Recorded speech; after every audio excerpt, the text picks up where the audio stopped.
അപ്പം മോൻ നന്നായിട്ട് പാടി. പക്ഷെ ഇതിനകത്ത് അതായത് ശ്രുതി നിങ്ങൾ ആ താളം ഇട്ട് ഋതം വായിച്ച്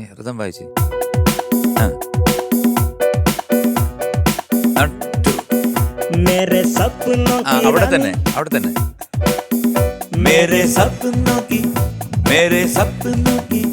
मेरे सपनों की रानी कब आएगी तू, आए रुत मस्तानी कब आएगी तू, बीत जाए जिंदगानी कब आएगी तू, चलिया तू चलिया, मेरे सपनों की कब आएगी तू, आए रुत मस्तानी कब आएगी तू, बीत जाए जिंदगानी कब आएगी तू, चलिया तू चलिया.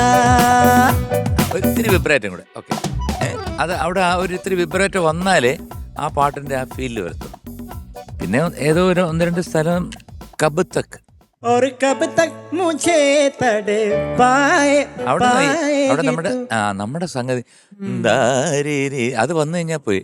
പായേ ദാരെ ദാരെ പ്ലെയിൻ നോട്ട് അത് തന്നെയാണ്.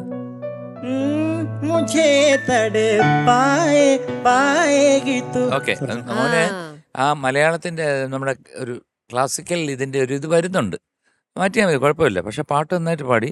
പിന്നെ ചലിയ അവിടെയൊക്കെ ശകലം പ്രശ്നം ഉണ്ടായിരുന്നു. എന്നാ ഡാൻസ് ചെയ്ത് ബ്യൂട്ടിഫുൾ ആയിരുന്നു കേട്ടോ, അടിപൊളിയായിരുന്നു. പാട്ടില് കോൺസെൻട്രേറ്റ് ചെയ്തോ ഡാൻസ് കോൺസെൻട്രേറ്റ് ചെയ്തോ? ആഗ്രഹം ഉണ്ടായിരുന്നു, പക്ഷെ രണ്ടും കൊള്ളാൻ പോലെ പ്രശ്നമൊന്നുമില്ല. ഈ ഒരു സ്റ്റൈല് കിഷോർദയുടെ ഒരു സ്റ്റൈൽ ഒന്ന് അഡോപ്റ്റ് ചെയ്താൽ ബാക്കി എല്ലാം ഓക്കെ. ആകെ ഉള്ള കുഴപ്പം എന്താണെന്നറിയോ? ഇപ്പൊ ഒന്ന് ശ്രുതി തരാൻ പറ്റുമോ രജിത്ത്? അങ്ങനെ ആക്കുമ്പോഴാണ് നമ്മൾ ഇവിടെ കച്ചേരി സ്വരം പാടാൻ തോന്നുന്നത്. ദരാനി അത്ര മതി. ദീനി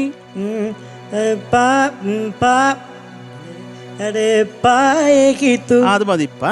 നാക്കുമ്പോഴത്തേക്ക് നമ്മളും അല്ല അതും അല്ലാത്തൊരു കണ്ടീഷൻ വരും കേട്ടോ, അത്രേ ഉള്ളൂ. പിന്നെ മോനെ ഈ നീനാനാ മതി, അവിടെ അത് വേണ്ട.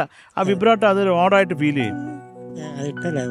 അത് അങ്ങനെ കുറച്ചും കൂടെ പ്ലെയിൻ ആണെങ്കിൽ അത് ബെസ്റ്റ്.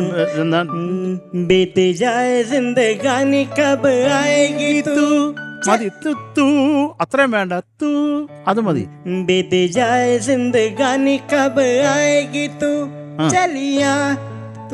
മതി മതി.